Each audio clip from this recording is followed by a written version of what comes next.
잘 가고 계십니까? 결단하고 베델로 올라가는 그 믿음의 길을 하나님께서 축복하시고 하나님께서 동행하시고 그 길을 하나님께서 완성시키실 줄 믿습니다. 중요한 것은 결단하셔야 됩니다. 결단하셔야 됩니다. 이방 신상들을 버리고 자기를 정결하게 하고 의복을 바꿔 입고 베델로 올라가야 합니다. 주저하면 안 됩니다. 망설이면 안 됩니다. 결단하고 믿음으로 베델을 향해서 올라가시는 우리 귀한 믿음의 성도들 되시기를 주님의 이름으로 축복합니다.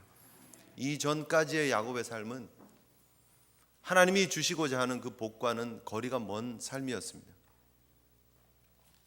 여러분 그렇게 생각하십니까? 성경 안에 나타난 야곱의 인생을 쭉 우리가 함께 여기까지 우리가 함께 살펴보았습니다.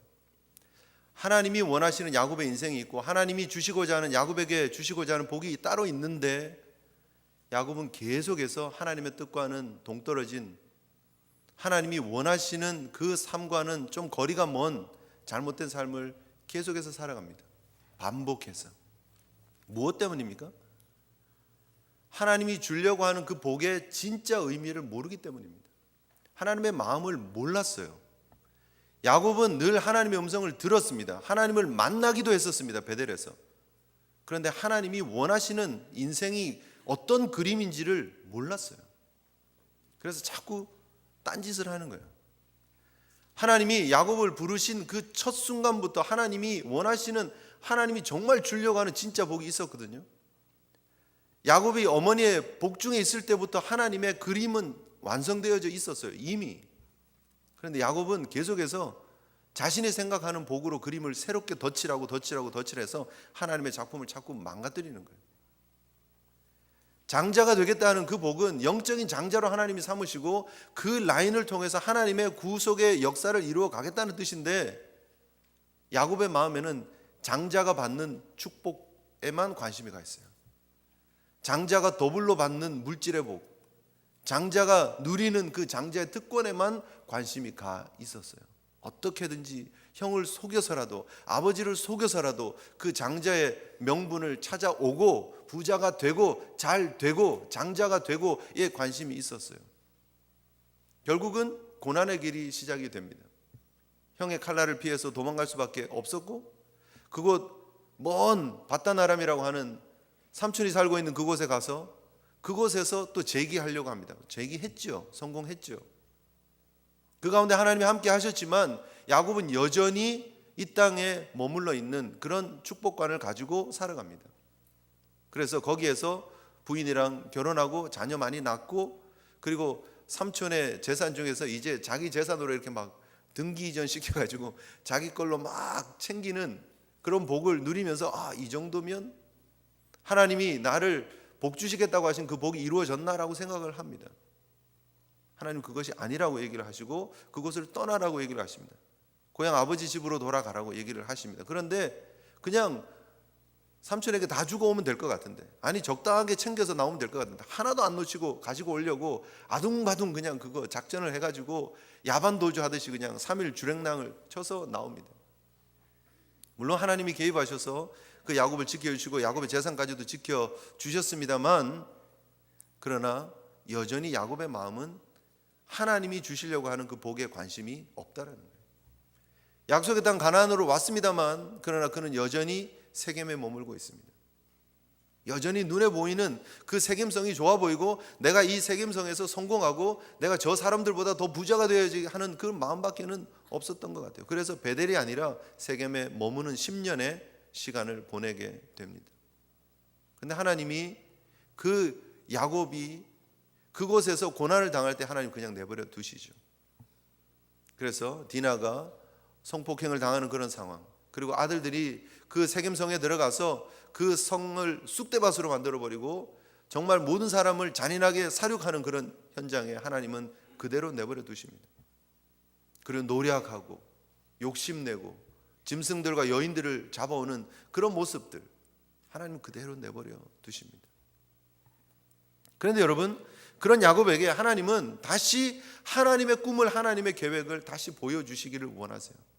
그래서 하나님께서 다시 야곱에게 나타나서 베델로 올라가라고 말씀을 하시고 그 하나님의 부름 앞에 야곱이 드디어 깨닫고 자신의 인생 그 긴 세월을 돌아보면서 하나님 앞에 이것이 하나님이 원하시는 것이었구나를 기억하면서 신상을 버리고 자기를 정결하게 하고 의복을 받고 있고 하나님 앞에 올라와서 베델에서 예배를 드리는 야곱을 보게 된다는 것입니다. 여러분, 이것이 얼마나 중요한지 모릅니다. 야곱이 평생 걸려서 알았던 이 놀라운 사실을 여러분 이 성경을 통해서 오늘 새롭게 깨달으시고 하나님 앞에 결단하시고 믿음으로 베델을 향해 올라가시는 귀한 믿음의 성도들 되시기를 주님의 이름으로 축복합니다. 이게 성도에 있어서 가장 중요한 기초고 가장 중요한 핵심이라는 사실을 여러분 기억하셔야 합니다. 그거를 놓치면 다 망하는 거예요. 그걸 놓치면 인생 허비하는 거예요. 10년 동안 세겜에 살았지만 그 10년은 아무런 의미가 없어요. 그런 기록이 전혀 아픈 기록밖에는 없어요, 여러분. 이번 주에 타이거 우즈가 12일 날 인터넷에다가 글을 올렸습니다. 지난 2주는 정말 실망스러웠다. 내 플레이와 스코어는 대회에 나가기 힘든 수준이다. 현 시점에서 많은 훈련이 필요하다. 최고의 경쟁력을 갖췄다고 생각할 때 돌아오겠다 하고 글을 남기고 지금 PGA 투어를 멈췄습니다.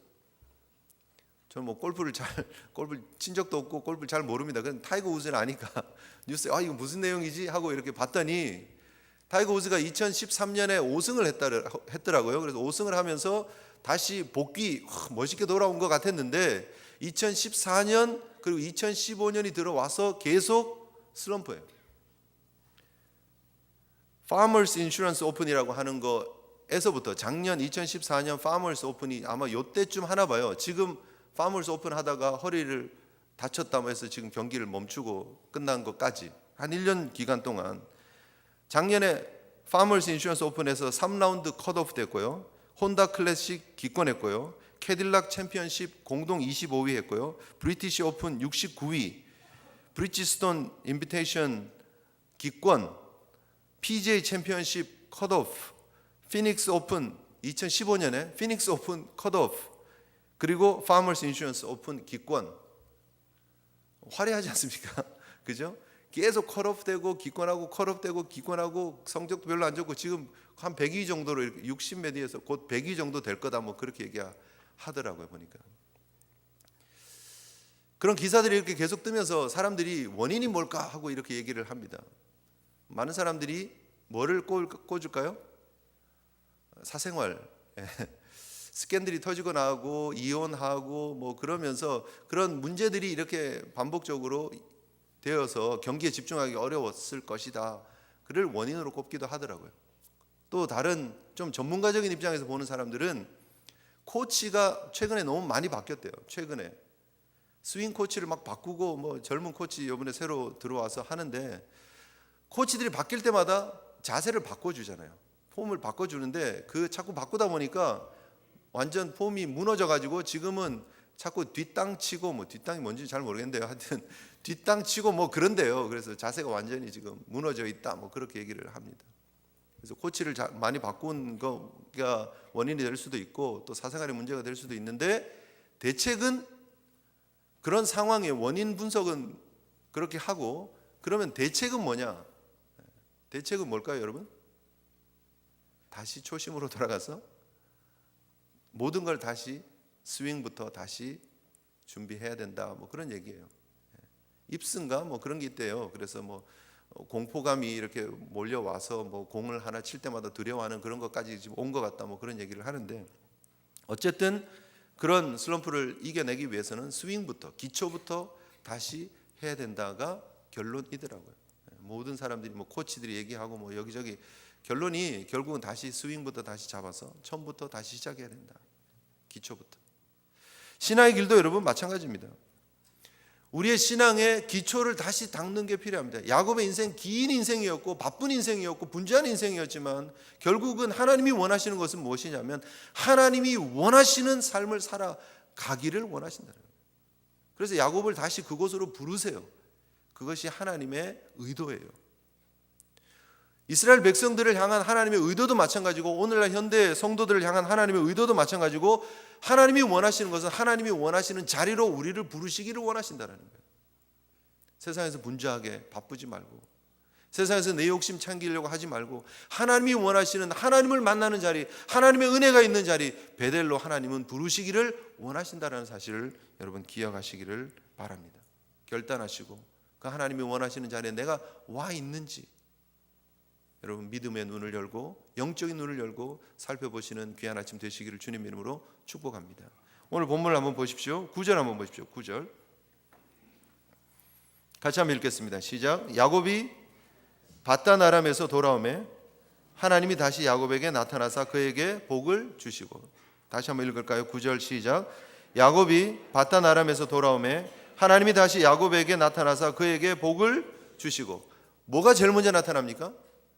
야곱이 밧단 아람에서 돌아오매. 성경은 그렇게 얘기를 합니다. 뭔가 이상하지 않습니까? 왜 성경이 이렇게 기록을 하죠? 좀 앞뒤가 안 맞잖아요. 지금 이미 야곱이 밧단 아람이 어디죠? 삼촌 라반이 살던 곳이에요. 삼촌 라반이 살던 그곳에서 20년 동안 살았었고, 그리고 그곳을 영광스럽게 탈출을 했습니다. 하나님이 막아주셨고 라반과 언약도 세웠고, 이제 라반이 더 이상 그 돌무더기를 넘어서 오지 않고 야곱도 넘어가지 않기로 언약을 세우고 지금 가나안 땅으로 왔어요. 지금. 그런데 성경은 이제서야 야곱이 밧단 아람에서 돌아오매라고 기록을 하고 있다라는 것입니다. 중요하지 않습니까, 여러분? 성경이 의도적으로 밧단 아람이라고 하는 지명을 사용을 합니다.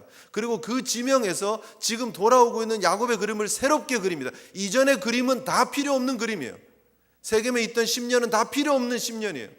그리고 다시 성경은 야곱의 인생의 그림을 밧단 아람에서 지금 하나님이 원하시는 베델로 끌고 오시는 그림을 새로 그리신다라는 거예요. 다 이전 건 다 지워버리고 밧단 아람에서 이제야 돌아오고 있다는 거예요. 그의 몸은 이미 10년 전에 들어와 있는지 모르지만, 그의 발은 이미 가나안 땅을 딛고 있는지 모르지만, 그의 마음은 늘 하나님을 떠난 삶이었고 영적인 가나안이 아닌 눈으로 보는 지리적인 가나안에 살고 있었던 야곱의 모습을 이야기를 하고 있다라는 거죠. 중요한 표현입니다. 왜요? 지금 이 내용을 광야 2세들이 지금 듣고 있습니다. 광야 2세들이 듣고 있는 그들을 향해서 지금 야곱이 이제야 밧단 아람에서 돌아온다라고 하는 이 표현이 무엇을 의미하고 있느냐는 거예요. 광야에 살고 있는 그 광야 2세들이 이제 약속의 땅을 들어가야 됩니다. 모세의 마지막 고별 설교가 있고 난 이후에 하나님의 말씀 붙잡고 요단을 건너서 약속의 땅으로 들어가야 합니다. 그런데 성경이 말하고 있는 것이 무엇이냐면 너희들이 눈에 보이는 가나안 땅에 들어가는 게 중요한 게 아니다라는 거예요. 그 땅에 10번 20번 들어가도 그곳에서 하나님 만나지 않으면, 그곳에서 하나님 임재를 경험하지 않으면, 그곳이 하나님의 땅 베델이 되지 않으면 들어가는 것이 아무런 의미가 없다라는 거예요. 진짜 하나님을 만나는, 하나님이 통치하시고 다스리시는 가나안이 되는 그 땅으로 들어가야 그것이 복된 땅이 된다라는 거예요. 오늘날 우리에게 주고 있는 도전이 무엇입니까? 여러분, 우리가 하나님의 부르심 안에, 은혜 안에, 여러분 우리가 이민자로 살면서 이곳 미국에 와서 교회에 발을 디디기 시작한 분들이 많이 계실 줄 압니다. 신앙생활 하고 있는 연륜이 얼마나 길어졌습니까? 이민생활이 길어진 20년, 30년, 40년 된 것만큼 우리가 교회 다닌 기간도 길어졌습니다. 그런데 그 긴 기간 동안 하나님이 인정하지 않는 세겜에 머물고 있는 모습으로 신앙생활하고 있지는 않느냐 하는 거예요. 교회는 오기는 왔어요. 분명히 약속의 땅 가나안으로 들어왔어요.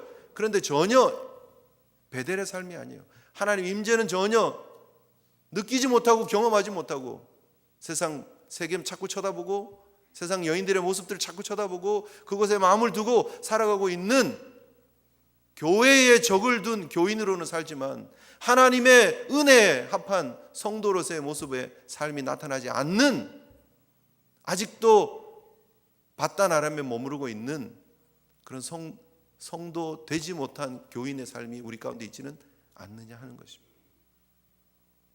오늘 이 아침에 다시 한번 내가 어디에 있는지를 점검할 수 있는 저와 여러분 되었으면 좋겠습니다. 몸만 이 자리에 와 있으면 안 됩니다. 매주 여러분, 오늘 날씨도 추운데 힘들고 어려운 상황에서도 여러분 여기 와서 너무 감사합니다. 좋습니다. 물론 여기에 계신 분들이 다 저는 성도이기를 소원하고 또 기도하고 있습니다. 그렇게 믿고 싶습니다. 그럼 혹시라도 아직도 바단 아람을 떠나지 않은, 아직도 세상을 떠나지 않은, 아직도 하나님의 부르심과 초청 앞에 온전히 믿음으로 반응하지 못한, 아직도 이방 신상을 붙잡고 있고 아직도 정결하게 하지 못한 과거의 옷을 입고 있는 그 모습으로 교회는 왔다 갔다 하는데 아직도 거듭남이 없는, 아직도 하나님의 은혜를 모르는, 아직도 성령 체험이 없는 그런 신앙의 모습이라면 결단하시고 하나님의 은혜를 사모하시고 믿음으로 베델로 올라가시는 저와 여러분 되시기를 주님의 이름으로 축복합니다. 그게 하나님이 원하시는 은혜예요. 그게 하나님이 원하시는 자리라니까요. 야곱이 바단 아람에서 돌아오매가 중요합니다. 하나님이 보시기에는 이제야 돌아오는 거예요. 이제야. 마치 집 나간 아들을 기다리고 계시는 그 아버지처럼, 탕자의 비유에 나타난 그 아버지처럼 아들이 돌아오기를 기다리고 있는 그 하나님이 야곱이 돌아오는 것을 기다리면서 이제야 내 아들 돌아오는구나, 이제야 야곱이 돌아오는구나, 베델에서 하나님이 나타나세요. 여러분, 이것이 하나님의 마음입니다. 하나님이 여러분들을 부르셨고 하나님이 여러분들을 베델에서 만나시기를 원하십니다. 오늘 본문을 보십시오. 다시 9절 보시면 야곱이 바단 아람에서 돌아오매 하나님이 어떻게 해요? 다시 야곱에게 나타나사요. 하나님이 다시 나타나, 하나님이 자기 자신을 보여주시기를 원하셨어요. 어디에서요? 베델에서요. 형의 칼날을 피해서 도망가고 있던 그 야곱에게 하나님이 나타나셨었어요. 나야, 내가 하나님이야, 내가 이 사닥다리의 주인이야, 내가 이 구원을 완성할 거야. 천사들이 오르락내리락 하는, 위로부터 하늘로부터 땅에 닿는 그 사닥다리를 야곱에게 보여주고 이곳으로 돌아오는 거야. 이곳에서 나를 만나는 거야. 이것이 내가 너를 부른 목적이야 라고 하나님 말씀하고 계시는데 야곱은 계속 딴 곳을 헤매고 있는 거예요. 그곳에서 하나님 만날 수 없어요. 그곳에 하나님 자신을 드러낼 수 없어요. 하나님 계속해서 물론 역사는 하고 계십니다. 섭리는 하고 계십니다. 그러나 하나님 자신을 드러내지 못하세요. 근데 오늘 본문에 드디어 바단 아람에서 돌아온 야곱에게 하나님 자신을 드러내 주세요. 야곱의 인생이 구원받은 하나님의 백성의 여정입니다. 하나님의 구원의 계획이 야곱의 인생 가운데 다 들어 있습니다. 하나님이 야곱을 복중에 있기 전에 하나님 이미 작정하신 것처럼 우리를 태어나기도 전에 하나님께서 이미 우리를 하나님의 영원한 섭리 가운데서 택하셨습니다. 하나님께서 우리의 걸음걸음 여정 가운데 함께 하시면서 우리를 영적인 하나님의 이스라엘로 삼으시려고 하는 하나님의 계획이 있었습니다. 야곱처럼 우리도 그렇게 해요. 똑같이. 그리고 그 구원의 완성, 궁극적인 그림이 무슨 그림이냐? 바로 하나님이 다시 베델에서 야곱을 만나주시는 것처럼 우리가 하나님을 얼굴과 얼굴을 대해서 마주 보는 것, 그 하나님 앞에 예배하고 경배하는 것, 그게 우리의 구원의 그림의 완성이라는 거예요. 잘 따라오고 계십니까, 여러분? 정말 중요한 그림입니다. 하나님이 왜 야곱을 부르셨나? 왜 하나님이 야곱의 인생을 이렇게 길게 자세하게 다양한 그림으로 보여주고 있느냐 하는 거예요. 광야 2세들에게 보여주는 구원의 그림, 그리고 우리에게 보여주는 구원의 그림을 분명히 하기 위해서요. 하나님이 정말 원하시는 것은요, 마지막 그림이에요. 여러분, 제가 36장의 그림이 에서의 자손들의 기록이 나와 있다라고 말씀을 드렸습니다만 37장에 가면 요셉의 이야기가 이제 새롭게 시작됩니다. 그래서 35장이 사실 마지막이에요. 야곱의 인생에 정말 중요한 그런 굵직한 이야기는 마지막이에요. 그리고 이게 사실은 영화 끝 5분이고요. 드라마 마지막 최종회예요. 이게 쉽게 말하면. 드라마 뭐 1회부터 막 50회까지 봤어요. 50회 마지막 끝날 때 어떻게 끝날까 궁금하죠, 그죠? 근데 보면 주인공이 예를 들면 뭐 유학 갔다가 와가지고 뭐 어디에서 뭐 누구랑 다시 만나서 우연찮은 기회에 다시 만나서 뭐 결혼을 하고 뭐 누구는 뭐 비즈니스를 이렇게 했고 뭐 이러면서 이제 막 결론을 막 내주잖아요, 최종회에. 이게 지금 최종회의 그림이에요. 근데 35장이 그려지고 있는 이 그림이 뭐냐면 구원의 완성의 그림이에요. 요한계시록을 통해서 보여주려고 하는 그 그림이에요. 하나님이 이스라엘 백성들을 구원시키셔서 가나안 땅, 약속의 땅에서 정말 원하시는 그림이 바로 35장에 나타나 있는 그림이에요. 거룩한 옷을 입고 하나님 앞에 예배하는 그림이에요. 베델로 다시 돌아와서 하나님을 만나는 그림이에요. 그곳에서 하나님께 예배하는 그림이에요. 계시록에서 그리고 있는 그 그림을 여기서 35장에서 지금 보여주고 있다라고 하는 거죠. 하나님은 그에게 보여주시기를 원하셨습니다. 하나님의 백성들에게 자신을 드러내시기를 원하셨어요. 사실 이 사건 이후에 하나님은 자기 자신을 또 드러내시지 않죠. 언제까지요? 모세를 부르셔서 불꽃나무 가운데, 떨개나무 가운데서 불꽃으로 하나님의 자신을 드러내실 때까지 사실은 없어요. 하나님의 이렇게 자기 자신을 드러내는 그림이, 성경에는 하나님이 자기 자신을 이렇게 자주 드러내시는 하나님이 아니에요. 근데 야곱의 인생 가운데 두 번을 이렇게 나타내서 보여주시는 이유는 그 야곱의 인생이 보여주고 있는 영적인 의미가 있다는 거예요. 중요한 가르침이 있다라는 거죠.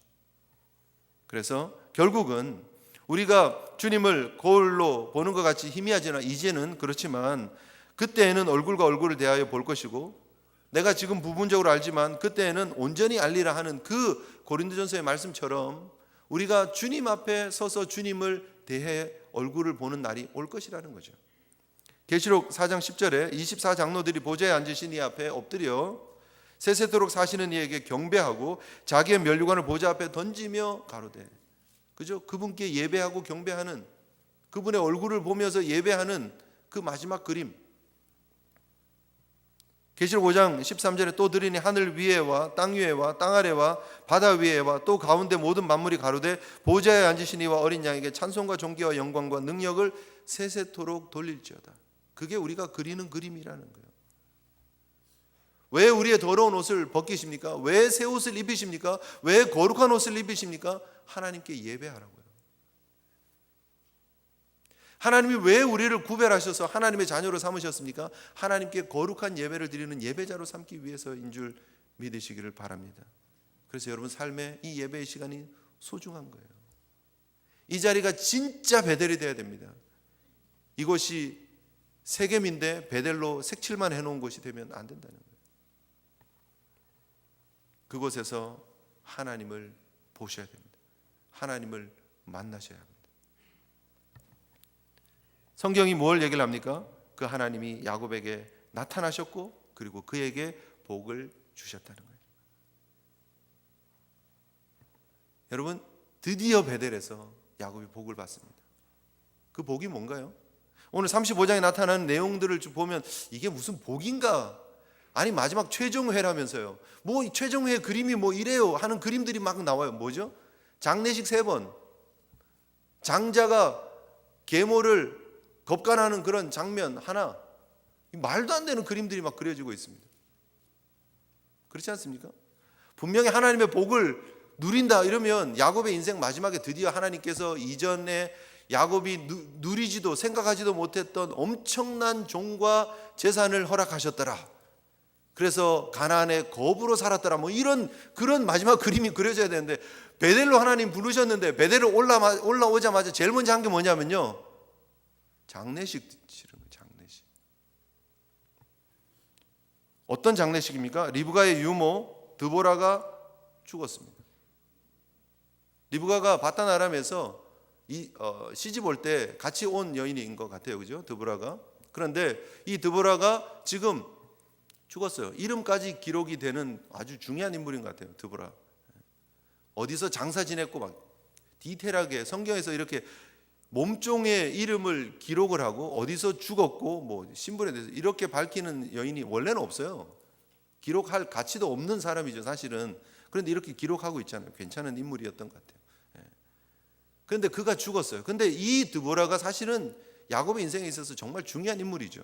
왜냐하면 야곱이 태어났을 때 첫 목욕을 누가 시켰을까요? 누가 시켰을까요? 리브가가 일어나가지고 어이구 내 아들 그러고 목욕시켰을까요? 그러지 않죠. 리브가가 데리고 온 드보라가 옆에서 아이를 받아서 목욕을 시켰겠지요. 그죠? 예. 제일 먼저 안고 제일 먼저 그 아이를 케어해주고 그 어린 시절 유년 시절에 누구의 품에서 자랐겠습니까? 드보라의 품에서 자랐죠. 근데 그 드보라가 지금 죽은 거예요. 사실 내가 의지하고 내가 기댈 수 있는 사람이 죽었다라는 그림이에요. 여러분 보이십니까? 어디에 왔는데요? 베델에 왔는데 누가 죽어요? 내가 의지하고 기대했던 사람이 죽어요. 지금 내 마음에 어릴 때부터 정말 유모의 젖을 먹었을지도 모르죠. 사실은 엄마 젖이 엄마 젖 물다가 또 에서가 이렇게 안겨 있는데 야곱이 울면 유모가 공갈 젖이라도 이렇게 물렸을지도 모르잖아요. 충분히 그 그림 그려지지 않습니까? 얼마나 가까운 관계였겠어요. 왜 여기에 갑자기 드보라가 나타난지는 사실 잘 몰라요. 근데 성서학자들은 아마 리브가가 궁금해서 보냈을 것이다. 첫 번째 옵션. 두 번째는 리브가가 죽고 난 이후에 야곱이 그 빈자리를 너무 섭섭하고 허전해서 이 유모를 데려다가 같이 살면서 지금 보냈을 것이다. 그렇게 얘기하기도 합니다. 근데 어떤 상황인지 모르지만 어쨌든 야곱이 마음을 줬던 드보라가 왔어요. 그런데 그 마음을 줬던 그 여인이 지금 죽었어요. 그리고 야곱이 슬퍼했어요. 사실 그곳 이름이 뭐라고 얘기를 합니까? 알론 바굿. 그 2번이라고 되어 있죠. 2번. 자, 2번 한번 찾아보세요. 2번 무슨 뜻입니까? 곡함의 상수리. 알론은요 상수리 나무다 하는 그런 말이고요. 바굿은 통곡한다, 운다 이런 말이에요. 그래서 알론 바굿은 통곡의 상수리, 눈물의 상수리, 곡함의 상수리 이런 말이에요. 왜 알론 바굿이라고 했을까요? 슬프고 상심이 되어서 이곳이 눈물의 상수리구나 이렇게 이름을 지었을 거 아니에요. 야곱의 마음이 그랬다라는 거예요. 분명히. 어디에서요? 베델에서요. 두 번째 장례식이 또 치러집니다. 누가 죽습니까? 라헬이 죽습니다. 자기가 정말 사랑했던 7년을 라헬을 위해서 일을 했는데요. 그 7년이 너무 순식간에 지나가가지고 수일처럼 여겼다 이렇게 얘기를 합니다. 며칠처럼 여겼다. 너무 사랑했어요.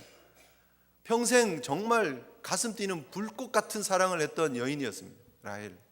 그 라헬이 얼마나 좋았으면 라헬이 낳은 두 자녀를 너무너무 끔찍히 사랑했습니다. 요셉에게 채색 옷을 입히고 사랑했고요. 요셉이 죽었다는 소식을 듣고 자기 죽은 사람처럼 되었었어요. 살 의미가 없었어요. 나중에 베냐민을 다시 보내야 된다 그러니까 정말 죽기보다 싫었어요. 정말 죽을 상황쯤 되니까 어쩔 수 없어서 하나님께 맡기고 보내기는 하지만 그만큼 사랑했던 여인이었어요. 그런데 라헬이 죽었어요. 그런데 야곱이 슬퍼하는 모습들이 잘 보이지 않아요. 여기에서. 베들레헴 길에서 장사. 베들레헴 길에서 장사해요. 원래 그러면 안 되잖아요. 땅을 사가지고 막 멋지게 라헬을 위해서 해줘야 될 것 같은데 베들레헴 길에 장사하고 그리고 가요 계속. 자기가 그렇게 사랑했던 여인은 길가에다가 묻고 예루살렘에서 베들레헴 가는 길에 보면요 라헬의 묘라고 이렇게 딱 사인이 있어요. 지금도 있어요. 지금도. 여러분 무슨 그림이 지금 그려지십니까? 지금 자기가 사랑하고 마음을 줬던 유모가 죽었습니다. 자기가 사랑하고 정말 아꼈던 부인이 죽었습니다. 그런데 길에다가 묻고 지금 계속 가는 거예요. 어디로요? 아버지를 향해서 가는 거예요. 어디에서요? 베델에서의 삶을 계속 사는 거예요. 베델에서의 삶. 베델. 세 번째 장례식이 있습니다. 누가 죽습니까? 이삭이 죽죠. 아버지가 죽습니다. 아버지. 30년 만에 왔어요.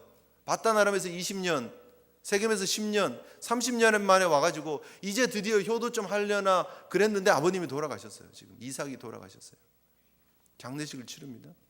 근데 그 이상도 이하도 아니에요.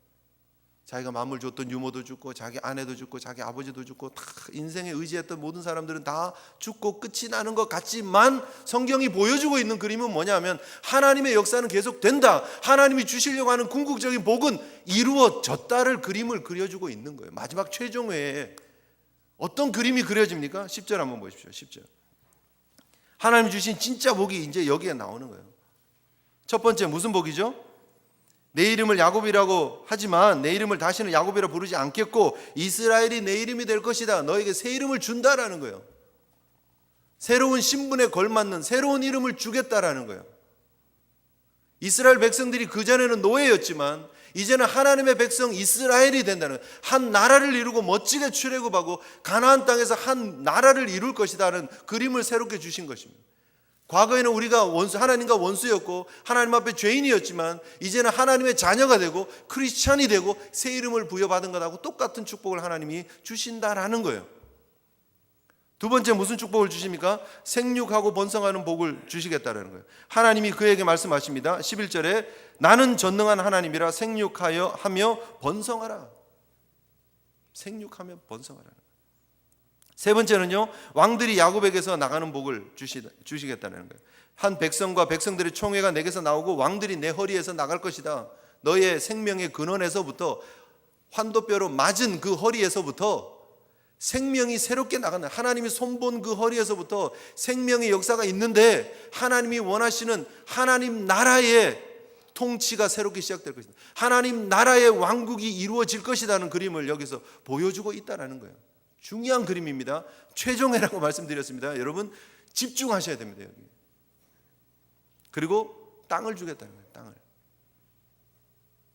왕이 있고 백성이 있고 땅이 있습니다. 뭘 주겠다고요?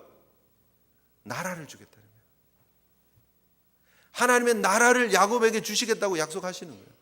그 약속이 지금 이루어졌다라고 성경은 얘기를 하고 있는 거예요. 지금 출애굽한 이스라엘 백성들에게 진짜 주시려고 하는 하나님의 은혜는 뭐냐? 가나안 땅만이 아니에요. 땅만 가서 땅값이 오르기를 기다리고 있는 무슨 복부인도 아니고 땅만 달라고 하는 얘기가 아니고요. 그곳에 하나님의 통치가 이루어지는 하나님의 나라를 하나님이 세우시겠다는 그림을 보여주시는 거예요. 우리를 하나님의 자녀로 삼으시는 이유가 무엇입니까? 하나님 나라 백성으로 삼겠다라는 거예요. 그래서 예수 그리스도께서 이 땅에 오셔서 산상수훈을 주시면서 하나님 나라 백성의 삶의 새로운 지침을 가르쳐 주시고, 그리고 계시록을 통해서 우리가 하나님 나라 백성으로서 영원히 하나님 앞에 예배할 그림들을 성경은 보여주고 계신다라는 거예요. 이게 진짜 성도들이 누리는 축복인 줄 믿으시기를 바랍니다. 이해도 잘 안 되고 아멘도 하고 싶지 않으신 것 같은데 정말 중요한 그림입니다. 이 그림이 하나님이 완성해 놓은 최종회에 드러나고 있는, 드디어 구름이 안개가 쫙 거치고 진짜 하나님의 복이 쫙 그려지는데 바로 이 복이라는 거예요. 그런데 이 복이 언제부터 우리에게 보여주고 있는 복이냐? 에덴에서부터 이미 시작된 복이었다는 거예요. 하나님이 에덴 동산을 지으시고 난 이후에 인류에게 처음 준 복이 바로 하나님 나라의 복이었다는 거예요. 하나님이 통치하시고 다스리는, 그래서 첫 번째 아담이 하나님의 뜻을 기억하고 하나님의 통치 대리자로서 그 일을 감당하기를 하나님이 원하셨었다라는 거예요. 하나님이 자기 형상 곧 하나님의 형상대로 사람을 창조하시되 남자와 여자를 창조하시고 하나님이 그들에게 복을 주시며 하나님이 그들에게 이르시되 뭐라고요? 생육하고 번성하여 땅에 충만하라, 땅을 정복하라, 바다의 물고기와 하늘의 새와 땅에 움직이는 모든 생물을 다스리라 하시니라.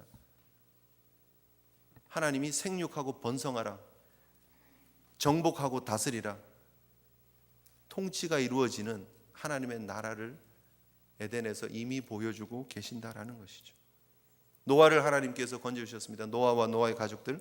9장 1절에 보면 창세기, 하나님이 노아와 그 아들들에게 복을 주시며 그들에게 이르시되 생육하고 번성하여 땅에 충만하라. 땅의 모든 짐승과 공중의 모든 새와 땅에 기는 모든 것과 바다의 모든 물고기가 너희를 두려워하며 너희를 무서워하리니 이것들은 너희의 손에 붙였음이니라. 정복하라, 다스려라, 붙였음이니라. 똑같은 개념이잖아요. 왕으로서 통치하는 개념이에요. 생육하고 번성하는 복, 다스리는 복을 주셨다는 거예요. 나라를 주시겠다는 복이라는 것이죠. 아브라함을 불렀습니다. 내가 너로 큰 민족을 이루고 내게 복을 주어 내 이름을 창대케 하리니 너는 복의 근원이 될 것이다. 하나님이 계속해서 아브라함의 인생에 나타나서 하시는 말씀이 무엇입니까? 내 후손을 하늘의 별과 같이 땅의 모래와 같이 하겠다는 거예요. 너로 인해서 너를 열국의 아비로 열국의 어미로 삼겠다라고 아브라함과 사라에게 말씀을 하시는 거예요.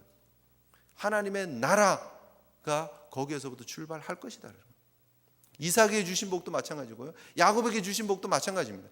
언약이 지금 새롭게 갱신되어지고 하나님께서 지금 10절부터 12절까지 주시는 말씀이 무엇이냐면 앞에서 계속해서 주셨던 하나님의 언약이 지금 여기서 다시 갱신되어지는 거예요. 리뉴얼 되어지는 거예요. 이곳에서 하나님의 언약이 다시 확인되어지는데 그 언약이 예수 그리스도께서 완성하신 구원을 통해서 보여지는 그림의 그림자라는 거예요. 정말 제 마음을 아시는지 모르시는지 네, 진짜 중요한 그림이에요, 여러분. 네. 하나님 그걸 주시길 원하시는 거예요. 이 땅에 여러분 우리 자녀들이 잘 되고 이 땅에 우리가 조금 더 가지고 누리고 이 땅에 조금 더 평안하고 행복하고 그게 하나님 우리에게 주시려고 하는 궁극적인 복이 아니에요.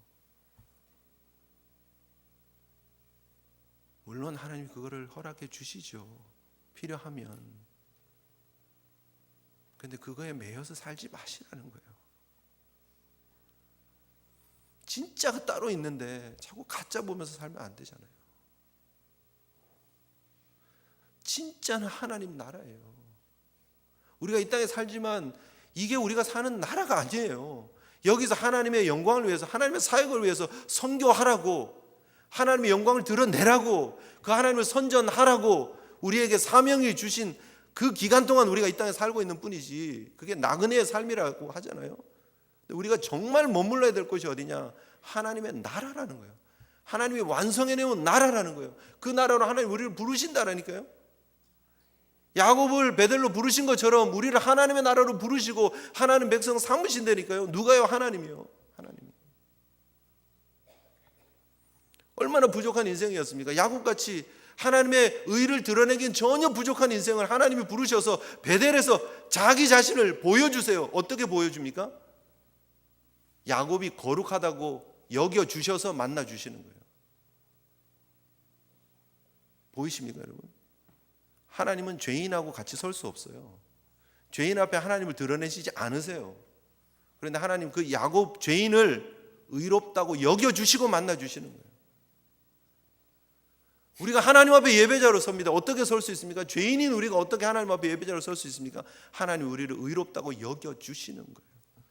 예수 그리스도의 십자가 때문에. 여러분 그거를 깨닫고 난 다음에 야곱은요 정말 다른 믿음의 걸음을 걷는 거예요. 장례식 3번 치르는데요 세상이 끝난 것처럼 하는 표현이 한 번도 없어요. 35장 한번 보세요. 드라마 최종회처럼 막 주인공은 자기 길을 씩씩하게 걸어가는 거예요. 베델을 향해서 베델의 하나님과 함께. 야곱의 그림이 지금 이렇게 그려지고 있는 거예요. 자기가 마음을 주었던 유모가 죽어도, 자기가 사랑했던 라헬이 죽어도, 자기가 의지했던 아버지가 돌아가셔도 지금 믿음으로 하나님 바라보면서 하나님 나라의 주인인 것처럼 당당하게 걸어간다라는 거예요. 정말 재밌는 거는요 라헬이 죽었습니다. 라헬이 죽으면서 유언처럼 이 상고 끝에 낳은 아이의 이름을 주었습니다. 이름이 뭐라고요? 베노니. 3번 베노니. 여러분 보십시오. 18절 보시면 베노니 해놓고 옆에 3번 돼 있죠. 3번 밑에 보시면 뜻이 뭐라고요? 슬픔의 아들 베노니.